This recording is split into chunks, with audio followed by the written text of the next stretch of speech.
Si Charo. Direk, paano nagsimula yung idea na pagsamahin silang dalawa sa movie? Actually, naisip ko lang kasi meron akong pinangako kay Ma'am Boots at meron akong pinangako kay Ma'am Charo na hindi mga natuloy pa ng mga projects. And then naisip ko sila ito. Nakwento ko nga kanina kay Mel, parang mahaba kasi yung bakasyon ko nun sa Portugal.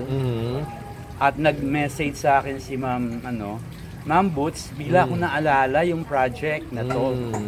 So, yun. At saka ako, teka, sandali, dito ko na nga gagawin yan. So, ginawa ko na yan sa Portugal. And then, habang nandoon ako, Kailan po yun, Direk? kailan ba ako nandun? September. Oh. Ginawa mo yung script. Oo, sinend ko yung, nag-pitch ako kay Ma'am Charo, gusto niya, nag-pitch ako kay Ma'am Boots, ganyan. May casting na ako kay Angels, nabiyan ko na siya.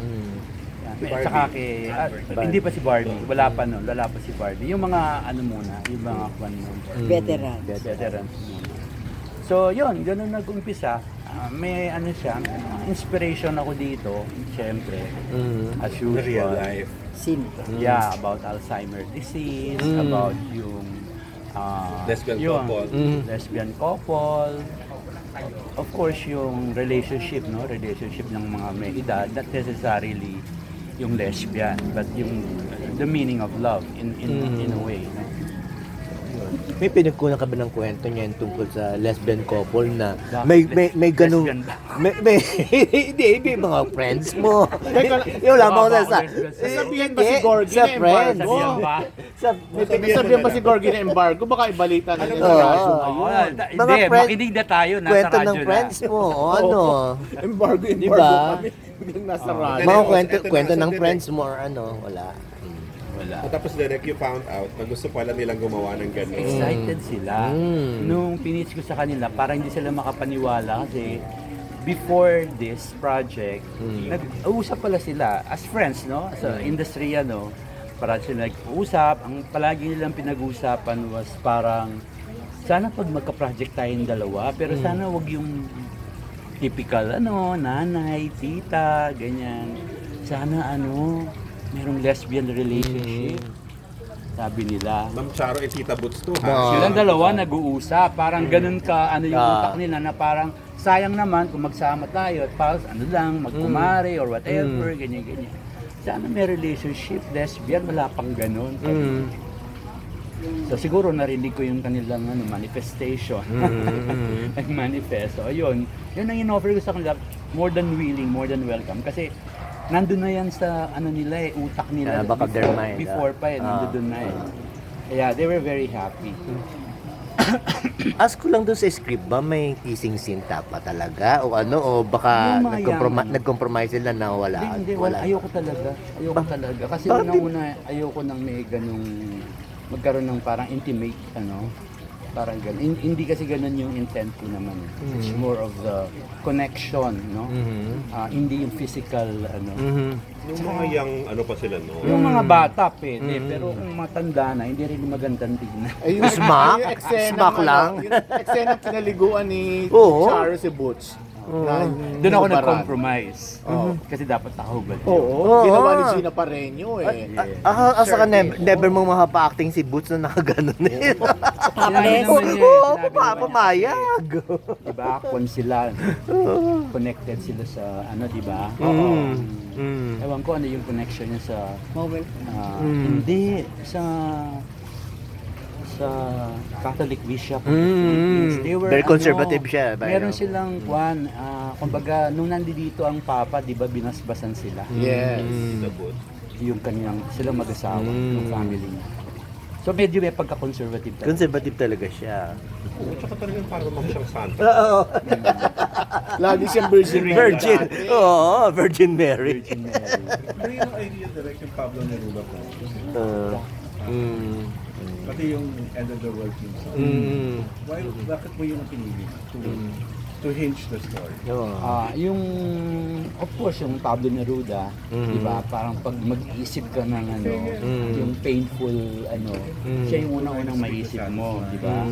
Tapos, yung End of the World naman, na-connect ko lang yung bakit, parang yung irony, may love pagkatapos end of the world. Diba? Parang may ironic yung idea. Mag-end na yung mundo, pero yung love mo hindi, ba't ka pa nag-exist kung, diba? It will continue. Ba't pa, ba't mo kailangan mabuhay pa? Pero direct yung copyright ng song, yung The End of the World. Okay, consulta ganito ka yan. ba? Ang Pati yung ongoing, ang uhaw, okay na kami. Bayad kami. Bayad na. Yung End of the World, in-email na namin ng Sony sa US, walang nagka-claim. Okay? Pero we have several emails. Yun ang proof namin that we've been reaching out, no? Na hindi kami may good intent kami na magbayad. Nagantay kami. So ang sabi nila, baka daw kapag lumabas na, dun hahabol. Saka habol, which oo. ready naman kami. Huwag lang sila mag-charge ng milyon. Parang ganun. Kasi nag-reach out naman kami bago pa mag-start ang film.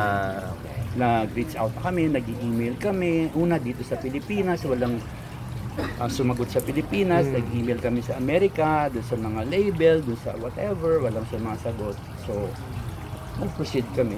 19 ano ba siya, yung song na yun? 60s. 60s. Wala bang estate si Brenda Lee? At saka kung 60s, 1925 ngayon, more than 50 years na siya. Public domain. So, parang public domain na siya, kaya wala nang yun din ang iniisip namin. Wala nang mag-claim ba, kumbaga okay na siya. So inilaban mo talaga yung song, Derek? Oo. Pinurso mo talaga Napaka-ironic kasi ng song. Ba't di UPM? Wala. Well, at saka matatanda na sila, di ba? So, probably during their time, nila. Yeah. Yun ang music that time. During that time, Kailan pumasok naman si Barbie? Barbie. Bakit siya?